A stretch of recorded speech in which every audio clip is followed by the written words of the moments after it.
हम चुनाव लड़ेंगे और मेरा केजरीवाल से कोई लेना देना नहीं है, राहुल गांधी से भी कोई लेना देना नहीं है। पूरा जन समर्थन मिलता है इनको, ऐसा तो नहीं हुआ। नहीं ना, आपने अच्छा पॉइंट, बहुत अच्छा पॉइंट निकाला आपने। उस पे मैं आपको दो दो उदाहरण देता हूं, डायरेक्ट प्रूफ। आनंद रंगनाथन जी ने एकदम पॉइंटेड सवाल पूछा सौरभ दास को। उन्होंने कहा, मिस्टर सौरभ दास, आप पेपर लीक के खिलाफ हो? हाँ। तो आपने कर्नाटक में जो पेपर लीक हुआ, वहां के स्टूडेंट नहीं है, तो वहां कांग्रेस की सरकार है, इसके लिए उनके खिलाफ आंदोलन नहीं हो रहा है। पंजाब में, केरल में। अब फिर दूसरा सवाल पूछा, बोले पंजाब का क्या है, केरल का क्या है? बोले अगर आप, उनके वर्ड है वो न्यूज 18 पे अमन चोपड़ा जी जब पूछ रहे थे, तो उस पे उनके स्पेसिफिक वर्ड है आनंद रंगनाथन जी के, अगर आप वहां नहीं कर रहे हो, यहां कर रहे हो, तो आप दलाली कर रहे हो। फिर स्पेसिफिक वर्ड बोला। और पत्रकारों ने जब अभिजीत दीपके और सौरभ दास जी को, दोनों को सवाल पूछा कि पंजाब में क्या, वहां के केरल का क्या, कर्नाटक क्या, वहां के शिक्षा मंत्री का इस्तीफा आपने क्यों नहीं मांगा अभी तक? नहीं करेंगे। तो ये जो विषय हो रहा है ना, इसके वजह से ये टोटल फ्रॉड है। और ये फ्रॉड के साथ अब हमें आप ये बताइए, एक मिनट रुकिए, आप हमें ये बताइए। हाँ अच्छा, बोल लीजिए, मैं आ रहा हूं, अभी ठाकरे पर आ रहा हूँ। हाँ बोल लीजिए। हाँ, अरे आपने जो पॉइंट बोला उसका मैं आपको वीडियो बताता हूँ, वीडियो प्रूफ के साथ। इन्होंने क्या किया, इनको लगा कि अच्छा बच्चों का माहौल हो गया है, उस गर्म तवे पे अपना भी पराठा सेक लेने का। तो इन्होंने कहा कि आप कल विजयी रैली होगी, और बंबई में इन्होंने एक प्रोग्राम रखा। प्रोग्राम मैदान में नहीं रखा, वो रोड पे रखा, मतलब कम बच्चे भी आए तो भरा भरा लग जाता है, खुद के कार्यकर्ता वगैरह सब लाके वहां खड़े कर दिए, और कुछ स्टूडेंट भी गए, कोई उसमें दो राय नहीं। अब वहां पर हुआ क्या, आंदोलन किसका है? बच्चों का है। आंदोलन किसका है? कॉकरोच जनता पार्टी का है। वहां खड़े हो गए आपके उद्धव ठाकरे, और उसमें तुम्हारे वो सांसद अरविंद सावंत ने नारा देना चालू कर दिया, आदित्य ठाकरे। आंदोलन बच्चों का, लड़े वो, जीते वो, उसमें इनके नारे क्या चालू हो गए? उद्धव ठाकरे आगे बढ़ो, हम तुम्हारे साथ है। आदित्य ठाकरे आगे बढ़ो, हम तुम्हारे साथ है। कुछ विद्यार्थियों ने उस पे ऑब्जेक्शन लिया, फिर आदित्य ठाकरे आकर अरविंद सावंत को बोले ये नारा मत दो, ये नारा मत दो। तो ये जो था ना, ये तो अभी ऐसे कई प्रूफ्स है कि मतलब ये उसके ऊपर में खुद का राजनीतिक जो ये हो गया है, दुकानदारी बंद हो गई है, उसको चलाने के लिए करना चाह रहे हैं। इनको बच्चों के भविष्य से, उनके ऊपर अन्याय से कोई लेन देन नहीं है। ये जो लीडर लोग हैं ना, अभी मुझे इतना बताइए, मनीष सिसोदिया जी का इंटरव्यू है, अगर पंजाब में ऐसा रहेगा तो सबसे पहला इस्तीफा मैं मांगूंगा। फिर क्या हो गया, पंजाब का आगे हुआ क्या? वो तो अभी आजकल क्या है, जो हथियार तुम दूसरे के खिलाफ यूज कर रहे हो, वही हथियार अभी तुम्हारे खिलाफ यूज हो रहा ना। वो तो भस्मासुर बन गया है सोशल मीडिया अभी। दूसरी चीज, आपको एक बात पता है क्या, जो सही मायने में, मतलब अभी अपनी जेएनजी लॉयर्स एसोसिएशन ने बहुत सिस्टमैटिक पॉइंट वार 12 या 18 जो भी पॉइंट्स निकाल के इनको सबको पत्र बनाया है, अभी जो डिस्पैच होगा, ये मुंह दिखाने के लायक नहीं रहेंगे। उनका पहला देखिए, इनकी डिसऑनेस्टी देखिए। राहुल गांधी क्या करते मालूम है क्या? आधी बात बोलते हैं, आधी बात कौन सी, जिसमें उनको पॉलिटिकल गेन मिले, आगे की बात बोलते ही नहीं। आधी बात क्या बोलते हैं? मोदी जी आपने इतना कठोर कानून बनाया, एक कठोर कानून बनाने से क्या पेपर लीक रुक जाएगा क्या? क्या उनको सजा हो जाएगी क्या? कानून तो पहले भी थे। ये इंटेलेक्चुअल डिसऑनेस्टी है, ये स्ट्रॉमैन फैलेसी है। मेन मुद्दा क्या है? अगर राहुल गांधी हो या जो भी पॉलिटिकल लीडर हो, और ये जो ये बच्चे हैं, बच्चों को तो मैं थोड़ा सा बेनिफिट ऑफ डाउट देता, लेकिन उनकी भी गलती है कि ये सब लोग मेन मुद्दे पे बात ही नहीं कर रहे। मेन मुद्दा क्या है? मेन मुद्दा ये है कि जो पेपर लीक हुआ उसमें दूसरी बार जो एग्जाम करना पड़ा, तो ये दूसरे एग्जाम का जो जनता का करोड़ों रुपया खर्चा हुआ, वेस्ट हुआ, पहला वाला जो वेस्ट गया, वो पैसे की वसूली उन आरोपी चीफ सेक्रेटरी से क्यों नहीं की जा रही है? उन आरोपी से क्यों नहीं की जा रही है? वो धर्मेंद्र प्रधान क्या उसमें रोल क्या है, ये क्यों नहीं डिसाइड किया जा रहा है? इस पे ये बात इसलिए नहीं कर रहे हैं क्योंकि इनके लोग भी उसमें आरोपी है। महाराष्ट्र में अभी का जो नीट का हुआ घोटाला, कल बीजेपी के प्रवक्ता है नवनाथ बन करके बताया कि जो अरेस्ट हुए अभी कल, जो ये जो नया वाला जो हुआ था 26 का, इसमें जो चार्जशीट गई है, तो जो मेन अरेस्टेड है प्रोफेसर मोटेगांवकर, वो कांग्रेस का ही कृपा छत्र में काम करने वाला यह है, वो उसका जो कोचिंग क्लास का हेड है वो। तो ये एक हो गया। फिर तुम्हारा कर्नाटक का विषय आ गया।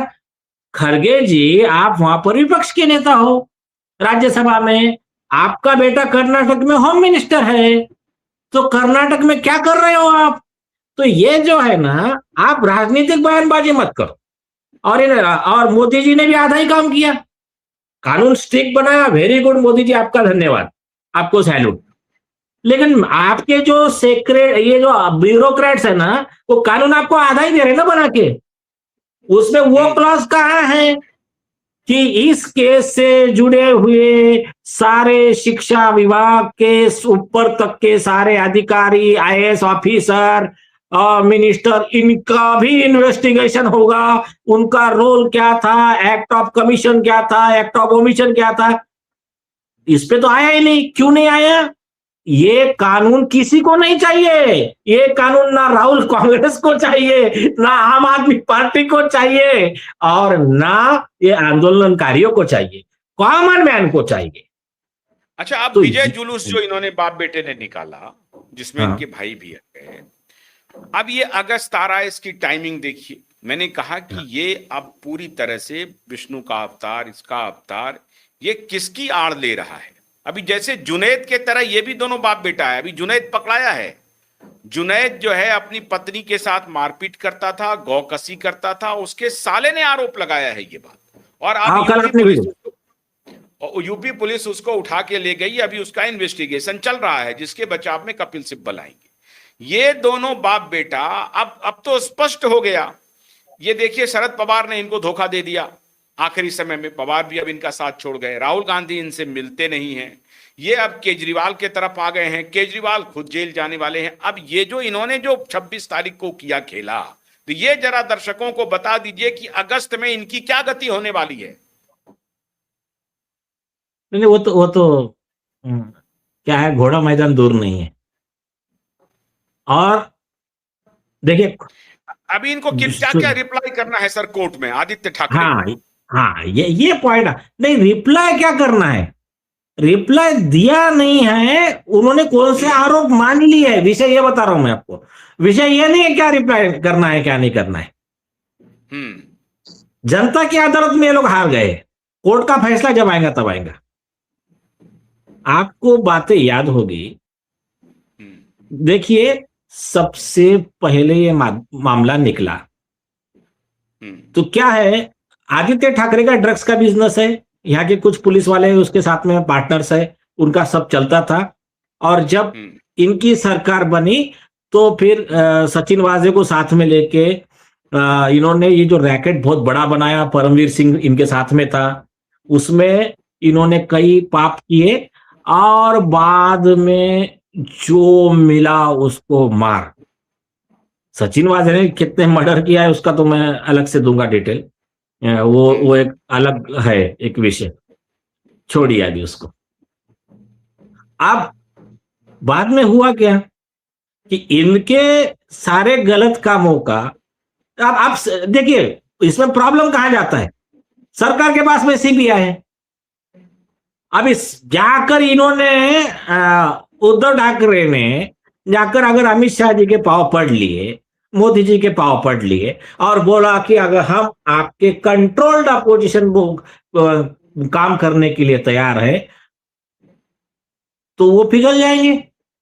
और वो फिर पूरी क्या जनता, है, सब जनता जानती है, अब जनता सब जान हाँ रही है, और इनको पता नहीं है मोदी जी को और शाह जी को कि उनको नुकसान हो रहा है। ये हाँ सभी ये सभी एक साथ इकट्ठा होकर के इनके खिलाफ जा रहा है। इनको कौन समझाए? ये इनको नहीं कौन सुनिए ना, समझाए? इनको हाँ ये समझने को हाँ तैयार नहीं है। हाँ। अब आपके पास में डायरेक्ट प्रूफ्स है। टीम एसएसआर थी, एसएसआर टीम अलग, एक उनका एक ग्रुप था टीम एसएसआर, या और जो एसएसआर वॉरियर्स अलग। तो टीम एसएसआर ने पूरा स्टिंग ऑपरेशन कर करके इनका पूरा ड्रग्स का रैकेट, पुलिस ऑफिसर से लेके सब पूरा ड्राइव बनाया। इनकी खबर चली, खबर मालूम होने के बाद में एकता कपूर के बर्थडे में जो भी हुआ, मैं शॉर्ट में बता रहा हूं, कुछ चीजें मैं जानबूझ के छोड़ रहा हूं तो, हाँ। और कुछ कुछ सबूत को हमको अभी पब्लिक को बताना नहीं है, उसको एक स्टेज के लिए बचा के रखा है बस। जो भी हुआ बाद में, उसके पहले ही जो प्लान हुआ था रोहन राय के थ्रू, दिशा को घर से निकाला गया, पकड़ में आ गया, उनके मतलब उनके नॉलेज में आ गया कि दिशा एसएसआर टीम में है, और इसने बहुत सारे प्रूफ्स तैयार कर लिए हैं। फिर उधर से चले दिशा का गेम करने, और इधर से रिया को कहा तू निकल वहां से, इसको मार के हम उधर ही आ रहे हैं। तो वो होने के बाद जो दिशा का जो भी उसके ऊपर अत्याचार किया इन्होंने, मतलब ये नीच प्रवृत्ति, राक्षसी प्रवृत्ति, मर्डर करना है तो उसके पहले अत्याचार कर लो, और बाद में उसको स्टोरी बनाई गई, सचिन वाजे को बुलाया, इनके कितने कई पुलिस ऑफिसर इनके विटनेस है ना अपने पास में। और जो उन्होंने किसने खुद को बचाने के लिए या किसने ईमानदारी से, ये सब रिकॉर्डिंग करके रखा है मोबाइल में खुद के। तो अभी तो ये हो गया। आप ये सब हुआ, बाद में उसका पोस्टमार्टम नहीं होने दिया 3 दिन तक, दो जो भी है 70 घंटे तक। तो उसके पहले बॉडी को या ये किया गया, वो पोस्टमार्टम जैसा मैनेज किया था गिलेटिन एंटेलिया केस में मनसुख हिरेन का, ये सब किए। बाद में दिशा का फोन लिया, वो फोन ये दोनों ने यूज किया, फिर उसमें से पूरे लिस्ट निकाले कि कौन कौन किसको किसको कहां कहां सबूत पहुंचाए थे। फिर एक एक करके विटनेस के मर्डर शुरू हुए, किसको सुसाइड दिखाया, किसको बाइक का एक्सीडेंट, सब इनसे जुड़े हुए लोग कैसे क्या मरे एक साथ उस पीरियड में। तो ये सब सारी चीजें हैं, कोई बात नहीं, ये इनके इनके नजर में सब छोटे छोटे गुनाह है, कॉमन मैन के नजर में बहुत बड़े अपराध है। अब पर इनका दादागिरी देखो, मतलब ये जनता को बेवकूफ कैसा समझते हैं, और ये सारे हमारे जो आंदोलन करता है ना वो भी बेचारे सुन ले कि ये है कौन। अब इन्होंने क्या किया, पहले